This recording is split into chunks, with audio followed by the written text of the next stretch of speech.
एक कुत्ता गली में मारा घूमता है, एक कुत्ता कार में घूमता है। वो प्रारब्ध, मनुष्य नहीं। मनुष्य में दो, भाग्य और कर्म, दोनों के लिए रखा गया है।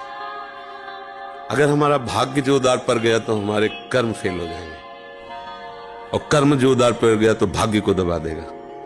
ये फाइनल का मनुष्य जन्म है। इसमें ये केवल नहीं कि प्रारब्ध में जो लिखा वही होगा, आगे कुछ हो नहीं सकता। कि मनुष्य जन्म की दुर्लभता सिद्ध नहीं होती। मनुष्य जन्म की दुर्लभता शास्त्रों में गाई गई है। दुर्लभो मानुषो देहो।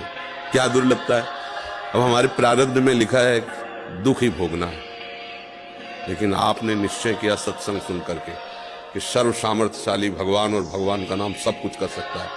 अब सब कुछ बदल जाएगा, आपका प्रारब्ध बदल जाएगा, सब बदल जाएगा। जैसे मार्कंडे नाम के एक ऋषि थे, तो उनके पिताजी बहुत बड़े ज्योतिषाचार्य ब्रह्म ऋषि थे। तो जो ही वो पैदा हुए तो कुंडली बनाई, तो उसमें लिखा था 5 वर्ष की आयु। बड़े चिंतित हुए, क्योंकि बड़ी तपस्या के बाद ऐसा पुत्र हुआ और 5 वर्ष जिएगा। प्रारब्ध 5 वर्ष का था। तो उनका मनुष्य जन्म केवल प्रारब्ध के अधीन नहीं है, उपाय के भी अधीन है। कर्म का मतलब उपाय भी करें हम उसका। तो उन्होंने विचार किया कि इस प्रारब्ध को केवल भगवान या भगवान का कोई प्रेमी महात्मा ही बदल सकता है, दूसरा कोई।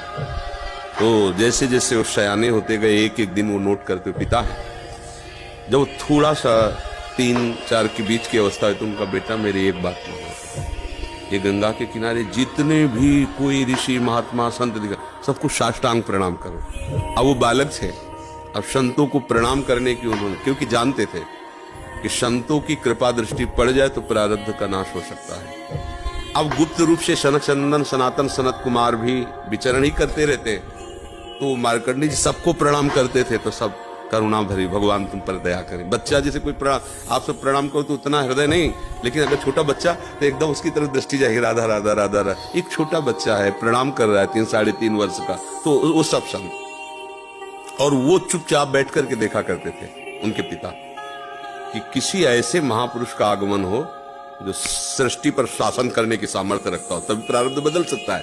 छोटी मोटी तपस्या वाले से प्रारब्ध थोड़ी बढ़ता है। उन्होंने देखा है चारों तो कुमार हैं, सनक सनंदन सनातन सनत कुमार, जो साष्टांग किया तो वो एकदम, वो भी 5 वर्ष की अवस्था में रहते हैं हर समय।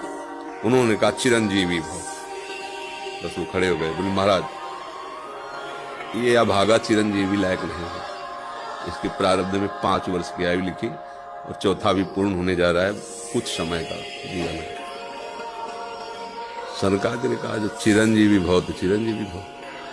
हमने उसका भाग्य देख के थोड़ी बोला, उसका आचरण देख के बोला।